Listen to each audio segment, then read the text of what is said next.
Laro tayong isang game, gusto mo?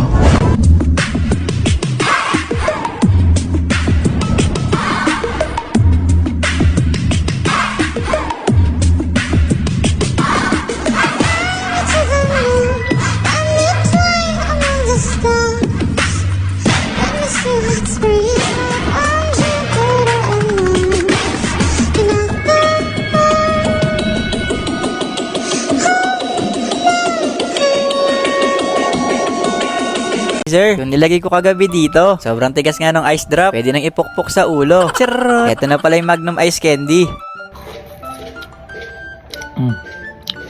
Para siyang ice candy. Charot! Hindi, malalasahan mo na para talaga siyang Magnum. Kaso nga lang, yung ginamit ko dito is dark chocolate. Kaya siya ganun katamis. Gusto mo, ma? Ikaw mo. Ay, parang ice cream. Parang ice cream. Parang nga siyang ice cream na Magnum na parang ice candy. Wala, ito Tapos ayaw. binibit-bit ko yan eh. Ito. Yan ito.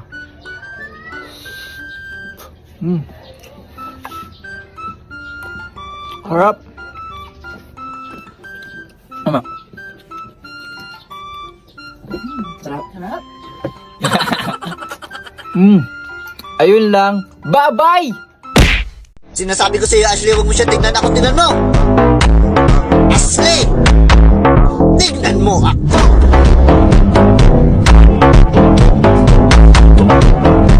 Kami. Kaya ilang araw din kami nasa loob ng kwarto. Para naka-quarantine lang. Chawot! Ang lakas nga na naman ng ulan ngayon. Kaya tumambay na muna kayo magkakapatid dito. Hinihintay lang namin tumila yung ulan para makapag-almusal na. Kinuha ko na muna yung cellphone ko. Kasi lumalakas na yung ulan. Baka kasi masira, hindi na gumana.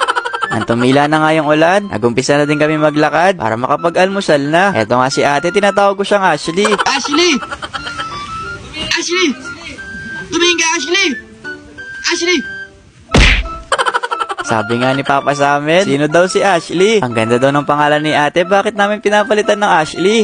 Andito na pala kami sa Sunset Restaurant. Buffet pala dito. Kaya masusulit talaga yung pagkain. Kaso nga lang kapag ganitong oras, di pa talaga ako nagugutom. Pero meron naman silang bread dito. Pero kahit hindi ako nagugutom, kakain ako ng kanin. Ang sarap kasi ng mga nakahain. Kaya kahit hindi ako nagugutom, mag-aalmusal ako ng ganito. Bago nga ako kumain, pamorder na muna pala ako ng cake para kay Papa. Para naman maramdaman niya yung birthday niya. Kahit sa TikTok. Eto, dito na ako napunta. In-explain ko nga kay kuya kung ano mga dapat kong gawin. Kasi kapag may mali ako, meron akong hindi na shoot, kailangan kung bumalik dito. Chawot! Habang nag-shoot nga sila sa loob, ipapakita ko na muna sa inyo yung behind the scenes sa likod ng camera. Ang dami nga taong nakasupport dito. At ang dami ring ilaw na nakapalibot sa camera. Pumunta nga ako sa likod para ipakita sa inyo yung mga pagkain. Ito na din pala nila inayos yung mga pagkain para isushoot na lang din sa loob. Mas team pala yung commercial na to. Kaya halos pagkain din yung makikita nyo. Pumunta naman tayo dito sa loob ng bahay. Ang galing nga nito. Kasi kahit plywood lang siya sa labas, nagawa talaga nilang parang bahay sa loob. At pagkatapos ko nga kayo malibot sa loob, pinuntahan ko na din si Mr. Jose Marichan. Mamaya papakantahin natin. Pakilala na nga muna ako sa kanya para makapag-duet din kami mamaya. Charot! Sabi ko nga sa kanya, hi siya kasi gumagawa ako ng vlog. You have a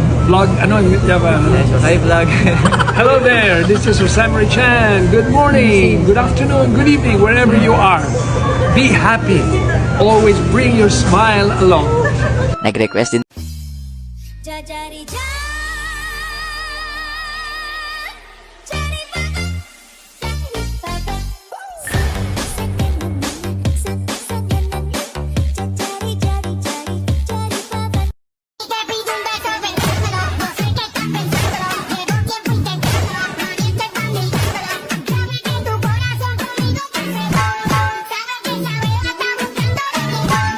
sa magkaroon na ng power. Hindi ko rin kasi alam kung anong oras magkakaroon. Hindi rin kasi sila nag-announce. Kaya pinakain ko muna yung mga bisita ko. At pagkatapos nga namin kumain, dumiretso na muna kami dito sa loob. At mukhang seryoso nga sila na gusto nila maglaro. Kasi halos isang oras kami naghihintay magkaroon ng power. At nang biglang magbukas nga yung ilaw, sobrang saya nila mga guys. Kasi akala nila hindi na sila makakalaro. Kaya pagkatapos nun, dumiretso na kami kagad dito sa computer shop. Dito pala sa PisoNet, pwede ka na din maghulog ng 5 at saka 10. Pero wag kang magpahulog sa maling tao ha. Charot! Ang lalaruin pala namin CF. Ang tambay ka sa computer shop, alam mo na yon. 2v1 pala kami. Ako lang mag-isa. Tapos kalaban ko silang dalawa. At nagsama pa talaga sila ng coach sa likod. Charot! Nung una nga hindi sila makascore sa akin. Lagi silang mission failed silang dalawa. Kaya inaasar ko sila dyan na kulang sila sa practice. Pero nung huli natalo din nila ako. Kasi naman tingnan nyo tong isa. Nahuli sa camera. Tumitingin kung saan ako nakapesto. Balak pa akong bombahan. Dapat pala naglagay ako ng karton sa gitna. Charot! Pero magaling yung dalawang yan mga guys. Kaya pagkatapos nga ng game namin, hinatid ko na din sila pa uwi. Ayun lang. Bye-bye!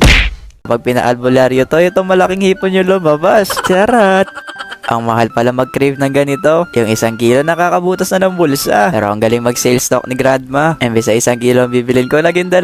Paano ba naman hindi magiging 2? Binigyan niya ako ng 2 freebie. At hindi lang pala 2 freebies. Ginawa pa niyang 3. Pero sabi ko sa kanya 2 kilo lang. Baka masobrahan makomato sa lahat ng kakain. Chot! Sa mga oras nga na yung tinanong niya ako kung anong gagawin ko daw dito sa mga malaking hipon. Sabi ko naman sa kanya, isasahog ko sa spaghetti. Kaso di naman daw pwede yun.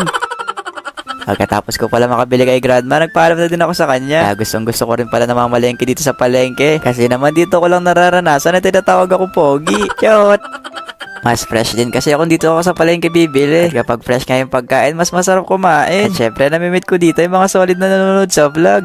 Mayroon din pala akong listahan para di ko makalimutan. At eto nga bibilin ko yung mga sangkap na gagamitin ko sa pangluto. Wala nga daw na dalang cellphone si ate. Kaya sabi ko mag-hi na lang siya para makita niya yung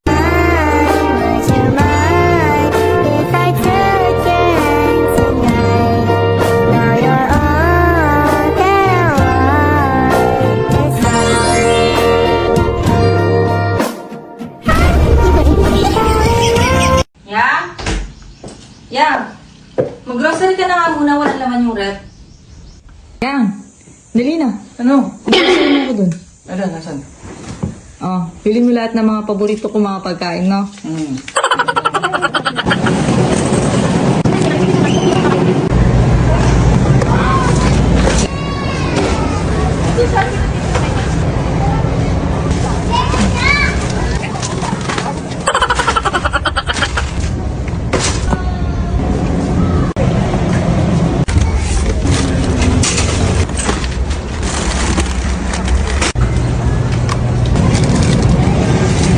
One, two, three, smile. Thank you po.